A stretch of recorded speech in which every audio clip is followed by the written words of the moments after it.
The Wisconsin State Patrol is reminding drivers to be especially alert for deer on the roads over the next few weeks.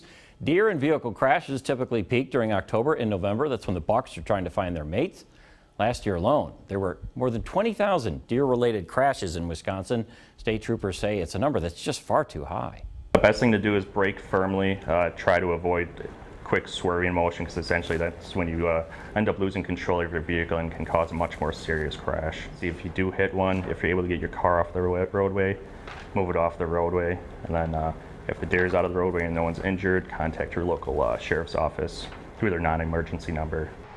Of course, the best thing you can do to avoid a crash is just slow down, be alert, and always have your seatbelts on. This week, the Barron County community will reflect on the one-year anniversary of a case that made international news, a double murder and kidnapping that baffled police and shocked neighbors.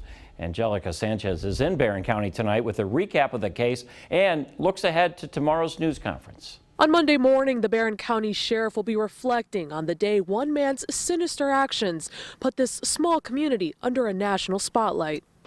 It was a crime that sent shockwaves across the country. A mother and father murdered in their secluded home. Their daughter, Jayme Closs, kidnapped. The lives of James and Denise Closs were cut short on October 15th at the hands of 21-year-old Jake Patterson. Police discovered their bodies and sent out an Amber Alert for Jayme. Volunteers searched for weeks. For 88 days, nothing until January 10th, when Jayme escaped from a town of Gordon home where she was held against her will. A nationwide search that lasted months ended with the unimaginable. This is Jayme Closs, call 911. And my jaw about hit the floor. Jayme was reunited with her family and her community. On January 14th, Patterson made his initial appearance in court. Bond was set at $5 million.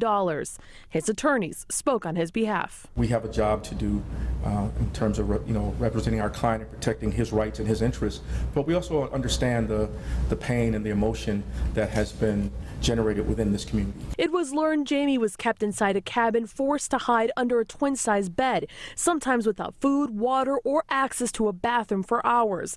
On March 27th, Patterson pled guilty to murder and kidnapping. On May 24th, Patterson was sentenced to life in prison for his crimes. I'm just so sorry. Jayme wasn't in the courtroom, but her words were heard. He thought that he could own me, but he was wrong. I was smarter.